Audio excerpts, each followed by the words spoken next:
What if the reason your life feels like it's falling apart isn't because you're weak, unlucky, or failing? What if it's because you were never taught how to carry pressure? Not real pressure, not the kind that hits all at once, bills stacking up, texts left unanswered, a job draining your soul, a mind that won't stop racing at 2 a.m. And while the world tells you to take a break, treat yourself, or stay positive, none of that works when your nervous system feels like it's on fire. That's where Stoicism becomes different.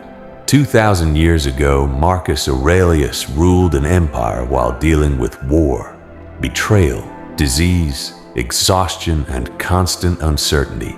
And yet, in the middle of chaos, he wrote one idea that changes everything. You have power over your mind, not outside events. Realize this, and you will find strength. That's what this video is about. How to stay calm when your life is falling apart, not by escaping reality, but by becoming stronger than it. Modern life is overstimulating by design. You wake up and immediately absorb stress, notifications, emails, news, deadlines, social comparison. Before your feet even touch the floor, your mind is already being pulled in 10 directions. And over time, something dangerous happens. You stop living intentionally. You start reacting to work, reacting to other people's expectations, reacting to bad news, reacting to your own thoughts. This is why so many people in America are burned out, not because they're lazy, but because they are mentally exhausted from carrying too much internal noise. You're not just tired from work, you're tired from overthinking, tired from trying to control outcomes you can't control, tired from worrying about conversations that haven't happened yet, tired from replaying mistakes you can't undo. And the cruelest part? From the outside, your life may even look fine. Maybe you still show up, still smile, still handle responsibilities, still get things done. But internally, you feel like you're holding together a collapsing building with bare hands.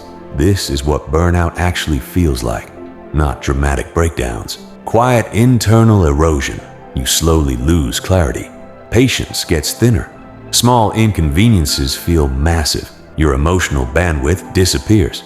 You become reactive, irritable, numb, or anxious. And then comes the thought, why can't I handle life like everyone else? But that question is built on a false assumption. Most people are not handling life well. They're distracted from it. There's a difference.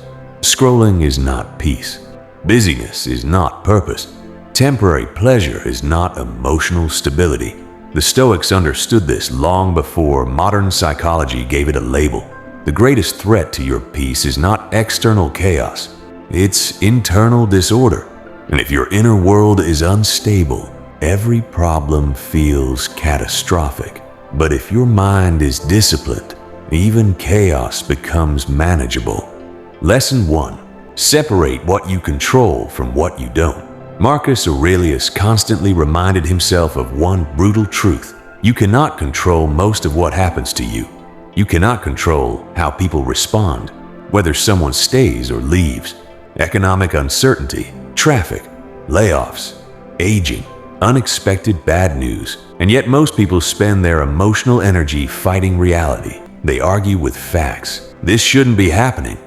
This isn't fair. Why now? But reality does not negotiate, and resisting reality only multiplies suffering. The Stoic move is different.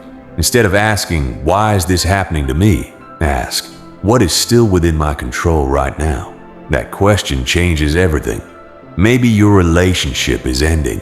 You cannot control another person's feelings, but you can control your response, your dignity, your routine, your boundaries.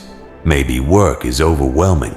You may not control your workload immediately, but you can control your sleep, priorities, focus, and emotional regulation. This is not passive acceptance. It is strategic clarity. When life feels overwhelming, it's often because your mind is carrying too many variables. Stoicism cuts through the noise. Focus only on what belongs to you.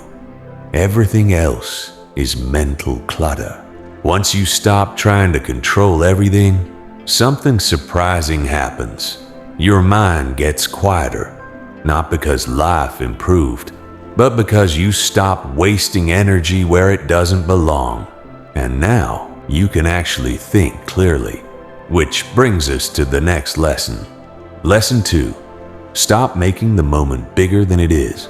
Stress rarely comes from the present moment alone. It comes from what your mind adds to it. One bad email becomes, "I'm probably getting fired." One awkward conversation becomes, "They hate me." One financial setback becomes, "My future is ruined." Your nervous system reacts not only to reality, but to your interpretation of reality. Marcus Aurelius understood this deeply. He wrote, "Today I escaped anxiety," or "No, I discarded it because it was within me."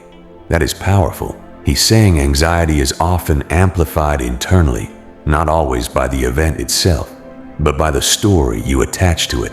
So when life feels like it's collapsing, shrink your focus. Do not think about the next 6 months. Do not mentally sprint through every worst-case scenario. Come back to the next action, just the next one. Can you send the email? Drink water? Clean your room? Go for a walk? Make one decision? That's enough. Calm is built in smaller units than most people realize. You do not need to solve your life today. You need to stabilize this hour. That is how you rebuild power. Lesson 3. Your mind takes the shape of what you feed it. Most people poison their own nervous system daily. Constant bad news, doom scrolling, toxic conversations, comparison culture, digital overstimulation, and then they wonder why they feel mentally fragmented. Imagine drinking dirty water every day and expecting physical health. That's what mental junk does to your mind. Marcus Aurelius was obsessive about guarding his thoughts because he understood whatever repeatedly enters your mind eventually becomes your emotional baseline. If you constantly consume chaos, outrage, fear, and comparison, calm becomes impossible. So ask yourself, what is training my mind right now? Your environment is shaping your psychology whether you notice it or not. This is why disciplined people are selective. Selective with information, selective with energy, selective with people. Not because they're antisocial, because peace is expensive, and they know chaos always comes with hidden costs. Here's how to actually apply Stoicism when life feels overwhelming. 1. Use the control filter. Whenever stress spikes, ask, "Can I control this right now?" If no, release mental attachment.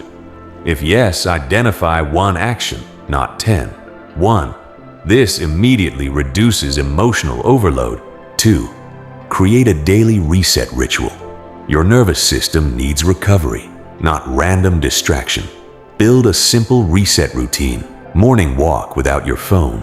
10 minutes of journaling, deep breathing, reading one page of philosophy or reflection. Small rituals create internal order, and internal order creates resilience. 3. Lower stimulation. For 1 week, reduce unnecessary noise. Less social media, less news, less emotional chaos. You may be shocked how much calmer you feel, not because your problems disappeared, but because you stopped feeding panic. 4. Practice voluntary discomfort. Stoics intentionally trained discomfort tolerance. Cold showers, hard workouts, fasting. Delayed gratification. Why? Because comfort addiction makes normal stress feel unbearable. Discomfort training teaches your nervous system, "I can handle hard things." That belief changes everything. 5. Narrow your time horizon. When overwhelmed, stop planning your entire future emotionally. Ask, what matters today? What matters this hour? What matters next? That's it. Life becomes lighter when broken into smaller pieces. Your life may actually be falling apart right now. Maybe things are uncertain. Maybe you're tired in ways sleep cannot fix. Maybe you feel like you've been strong for too long. But understand this, Chaos is not always a sign that life is punishing you. Sometimes it is exposing what was unstable, your habits, your mindset, your emotional dependence on control. And while that feels painful, it is also an invitation to become someone stronger, someone calmer, someone less controlled by circumstances. Marcus Aurelius never promised an easy life. Stoicism is not about making life comfortable. It's about making you steady, unshaken, clear-minded, difficult to destabilize. So the next time life feels like it's collapsing, remember this: you do not need to control everything. You only need to control yourself. And in a chaotic world, that is real power. Stay calm, stay disciplined, and keep going.